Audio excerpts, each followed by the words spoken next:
What's up, guys? Welcome to the replay. We are talking about how to lose your first 10 pounds and actually keep it off this time. So, as usual, I'm going to wait for a few people to come into the actual live. So, if you are catching the replay, you may want to fast forward. But I'm going to let everybody come in. Good morning. How are y'all?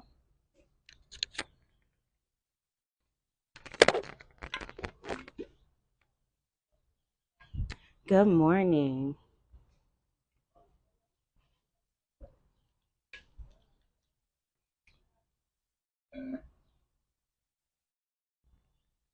I hope everyone is doing well this morning. I'm really excited to talk about this topic, and hopefully, you guys can hear me. Please let me know. I always freak out because I'm like, is this mic on? I hope you guys can hear me. But this was an important topic to talk about because at first I was going to title this like lose your first 10 pounds. But one thing that I've noticed is that obviously so many people know how to lose 10 pounds. And so this is less about that and more about how to actually be sustainable with your weight loss.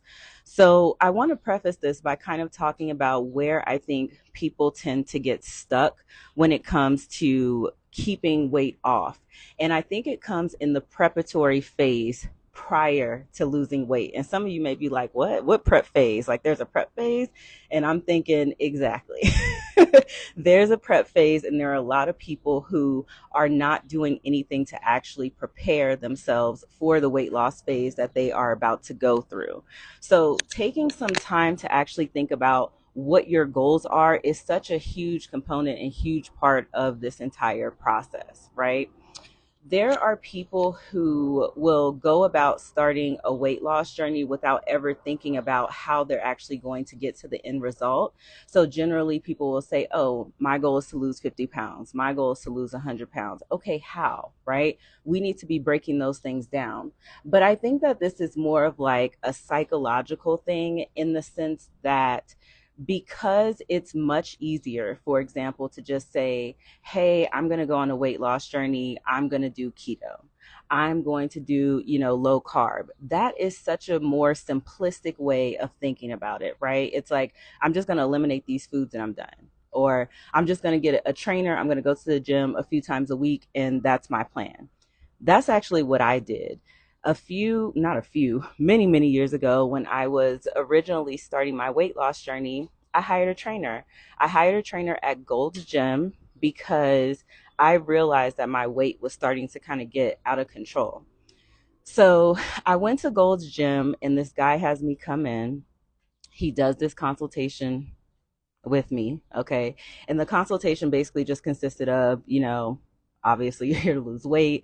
Like, what is your goal? How much weight do you want to lose? And then it was basically like, that was it. He put me on the scale right then and there. And that was the first time that I had actually visibly seen that I was over 200 pounds because back then, I did not dare step on that scale. Okay. But he put me on that scale. I was over 200 pounds. I had never seen that because this was like coming out of high school for me. And I had run track and done all these things. And I was still always the biggest girl, even though I was a sprinter.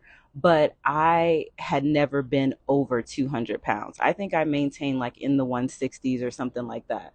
So to see that I was over 200 pounds, I was like, oh my gosh. When he put me on that scale, I feel like that's when it was like, I was sold at that point because I just couldn't even believe where I had let myself get to. So I signed up. I will never forget. I got 20 packages from this guy. It was hella expensive, especially for back then. It was Gold's Gym. I would say like Gold's Gym was kind of like really popping at that time. So anyway, it was very expensive, not even something that I could afford. And I think I ended up going to like 4 out of those 20 sessions. And I've told this story before, but I would ask this guy like, "Hey, what is it that I can eat? Like what should I be eating because when I'm doing these workouts with you, like I'm feeling like I'm super hungry." And he's like, "Just eat a sandwich." Like he just looked at me like, "Girl, like are you dumb?" Like just eat a sandwich. So he made me feel so, small, so insignificant. And I think more than like me not being committed to the exercise, it was really the way that he responded to me that made me feel like, And then the other thing that happened, which I've told this before too, is I had gone out one day, um, and I was out with my friends and stuff, and I saw him, this like nighttime, like clubbing type stuff. And so I'm like so excited, like, oh my God, I'm seeing my trainer like out in the wild. So I was like, hey, I go and try to talk to him. And that guy hit me with a, y'all, please, please. Baby, you won't see me at Gold's Gym ever again. That was it for me. I was like, okay, got it, got it, got it, got it. So anyway, I never had a great connection with him anyway, but saying all of that to say, the problem that I had with that trainer was not that he was maybe even a bad trainer, like he was just doing his job. But that's not what I needed at the time. I needed more than that. I needed a plan. Like I needed to know, what should I be eating? Like how am I supposed to be working out when I'm not working out with you? Like what do I do outside of these 3 days? And what do I do with my other 22 or 23 hours of my day outside of just, meeting up with you, do this little workout and then go home? Like I need more than that. So I personally needed to have a plan. I needed something more. But obviously having a trainer in the gym and things like that can work for you. If you guys are hearing this, let's just take a little intermission. Please tell me, can y'all hear that? This is what you call living in Mexico for real. Let's take a little intermission. So let me tell y'all what's happening. There are several different like little cars and things that pass around the neighborhoods out here, and they have like a speaker which you guys can hear, and that speaker is like announcing whatever they have. That guy, if y'all heard that, I don't know because the mic may be dismissing it, but he has tamales. So he'll literally ride through the neighborhood playing like on his little megaphone thing. It's either recorded or he'll actually be saying, like, I have tamales, I have this kind of tamales, that kind of tamales. And like people will like, if I wanted some, I would go over there and like either say something or I would whistle. And then like he'll stop and you just like go downstairs and pick up your tamale.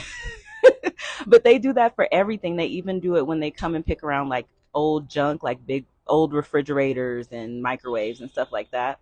They also have a little thing that they play and they'll ride around the neighborhood. Anyway, that was our little intermission. They have now passed and hopefully the audio is good. So that's my little story time about my experience with a trainer. But now let's talk about what you should be doing if your goal is to lose your first 10 pounds, but to actually keep it off this time. The first thing that you want to do is to determine your approach. How are you going to go about losing the 10 pounds? Are you going to do a calorie deficit? Are you going to do intermittent fasting? Are you going to do low carb? Are you going to take Ozempic, Wegovy, one of those GLP-1 medications? Are you going to have weight loss surgery, right? What is your approach going to be? Start with that. If you're going to go for a caloric deficit, right, which means that you're creating a caloric deficit either by decreasing the amount of calories that you're consuming relative to the amount of calories that your body burns, or you're going into a caloric deficit by increasing your activity to therefore expend more calories so that you will lose weight. Oftentimes people are doing a combination of this. This is where we hear the whole diet and exercise for weight loss, right? So this is going to be better for people who prefer to be flexible, who are okay with eating in moderation, but this may not be suitable for people who have had any type of obsessive eating disorder. So if you're someone who has already gone through the process of being very obsessed with calorie counting, not being able to do anything, not being able to eat out because you feel like your food is not going to be accurately tracked, this may not be the best approach for you. Okay. The next one is intermittent fasting, which is good for people who are having busy schedules or you prefer to have some sort of structure. But again, this is not good for people with eating disorders, specifically if you have ever dealt with binge eating disorder, right? Because when you do intermittent fasting, it's essentially kind of putting you into that, setting you up to binge eat if that's where your mind goes, if that's how your mind thinks. So if you're someone who typically doesn't eat all day and then you find that you binge all night and you're like, I'm going to intermittent fast, you're going to do what you've been doing. So I would not go that route. Okay. The next one is low carb. This could be suitable for people who do enjoy to eat high protein, high fat foods. You may want to reduce cravings, but this may not be suitable for a as a long-term solution. So this may be something that you do temporarily. And then GLP-1. GLP-1 medications are going to be your Ozempic, Wegovy, Zepbound, those types of things. These are appropriate, obviously, for anybody who has insulin resistance or diabetes. And it's also suitable for people who have insulin resistant forms of PCOS, right? It can help with those people as well. It's not going to be suitable for anybody who has a history of pancreatitis. So if you've ever had that, you want to stay away from the GLP-1s because we all know about the gastrointestinal side effects of medications like Wegovy and Ozempic and those types of things, right? So obviously it would not be good for anyone who's previously had those types of gastrointestinal issues. And then weight loss surgery. This is going to be for people who are severely obese. This is like if you are somebody who, again, you're morbidly obese, you have a hard time with mobility, this could be an option for you. I have my own feelings about weight loss surgery, about GLP-1s, about any of these things that can be seen as aids in weight loss. I do have my own feelings about it. I made a whole live about it. It's a couple lives back on my page, so you guys can go back and watch it. I won't turn this into that. So next thing you're going to do is you are going to set your goal. You want to make a SMART goal. I know you guys have heard this before: specific, measurable, achievable, relevant, time-based. I have my clients do this. We need to sit down and make a goal that makes sense. It can't just be my goal is to lose 10 pounds. My goal is to lose 20 pounds. How? It needs to be specific. It needs to be something we can measure. It needs to be something that you can actually realistically do. So I'm going to lose 10 pounds. This is an example of a SMART goal. I'm going to lose 10 pounds in 8 weeks by following a calorie deficit and exercising 3 times per week. What is your plan, right?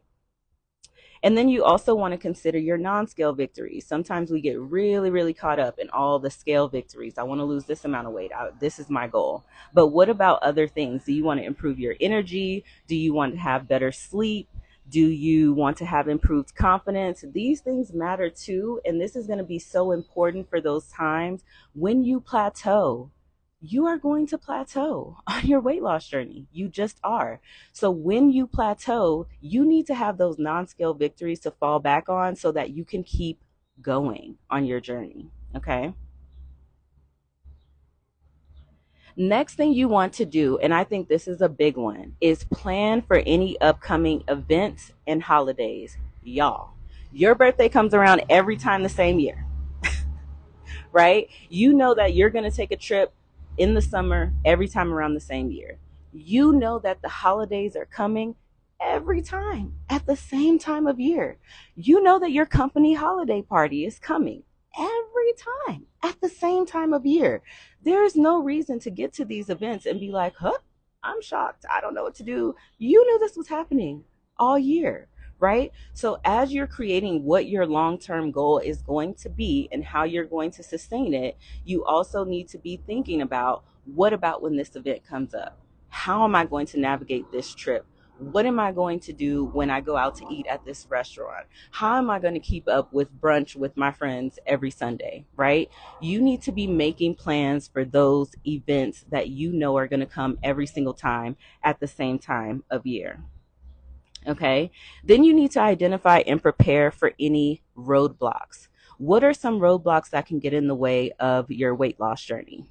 What's something that everybody always says when we talk about losing weight? I don't have time. I'm so busy. Listen, I know that you are the president. Okay.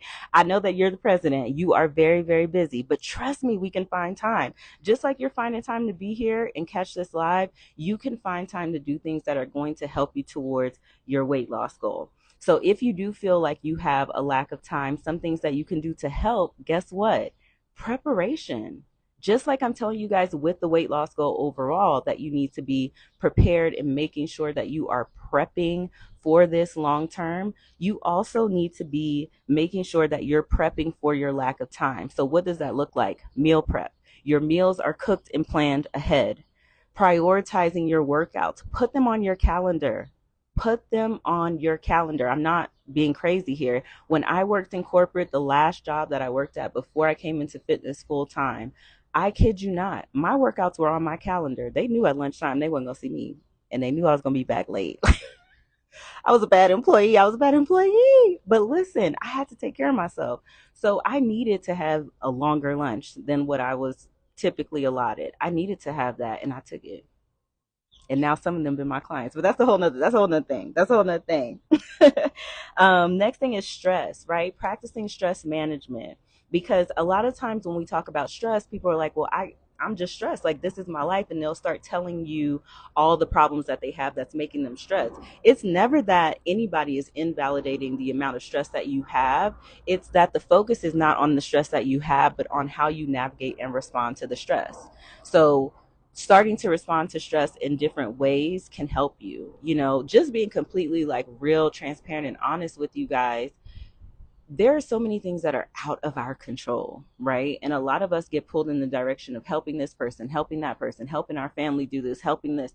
If you're not taking care of yourself, like, you're not going to be able to help anybody long term. So that whole thing of like, put your mask on before you help anybody else is so true. Just like if you were truly in a plane and there's an emergency and you're spending all your time frantically sucking up the last little bit of the oxygen trying to help this person next to you and the person behind you and whatever, and next thing you know, you're not good, right? So they tell you first, put your oxygen mask on, then you can better help the people around you. You know what I'm saying? So same thing in life as well. Okay. And then think ahead about cravings. What types of things do you typically crave? And start to research and look at alternative recipes that you can use to help you with those particular cravings, right? So what is it that I can find to eat that will give me the same kind of feeling of this thing that I typically crave, that's sweet or savory or whatever, and now I can use that for my snacks throughout the week. Okay. And next is to develop a support system. Now, I want to be super clear on this because I always talk about how workout partners do not work. I will scream this from the top of my lungs. In fact, there was a girl who I reached out to and I said, "Hey, I wanted to let you know that I have a few coaching spots open because I think that you would be, a great fit. I know that the last time that we talked, things didn't really work out, but I think that you would be really great to come to the program." And I really do. I think she's a perfect candidate. She's the exact type of person that I typically work with, and I can see what her issues are from a mile away. So I already know exactly what approach we need to take. And she said, this was like December, January. She said, "Hey, Cookie, like, I really want to try to like do this thing. Yeah, I'm going to try to do it myself." And she's like, "Me and my family are starting this accountability group." And I said, "Oh my gosh, that's great. Like, that's wonderful. Like, tell me about it." So she's like, "Yeah, we're going to hold each other accountable for this thing, this challenge that we're doing. We're going to try to see who can lose the most weight, all of this." So I followed up with her earlier this month, right? So we go from December, January to March. And I said, "Hey, I just wanted to follow up with you because, again, I do have spots opening for spring." So I wanted to reach out to her because, again, I'm like, "Girl, I know exactly how to help you. Like, please sign up. I'm trying to help you." So I told her, I said, "Hey, I just wanted to follow up. Like, I have a couple of spots opening this spring, but I wanted to see how things went with your accountability group." Of course, she was like, "Girl, that accountability group is over." Baby, that accountability group is over. Okay. Like that lasted for maybe January. I was like, wow, and I kind of wanted to go the route where I was like, "Oh my God, really? I'm so surprised." I was like, that's kind of like typically what happens, but you have to let people go through their own process. But all of that to say, when I'm talking about making sure that you have a support system, I'm really not talking about trying to work out with your family and friends, because it's kind of like the blind leading the blind, a beginner helping a beginner. If two beginners go and try to work out together, inevitably one of those times somebody is going to say, "I don't really feel like going today." Do you think the other beginner is going to say, "Okay, I'll still be there"? No. When you're in the beginner phase, a lot of times people are always looking for an out. Like, "Please, I just want to like bump my knee a little bit so I can say, oop, my knee kind of hurt. Like, I can't go to the gym," right? You're always kind of looking for something. So you want to make sure that you're being very, very intentional with what your goals are and how you're going to reach them.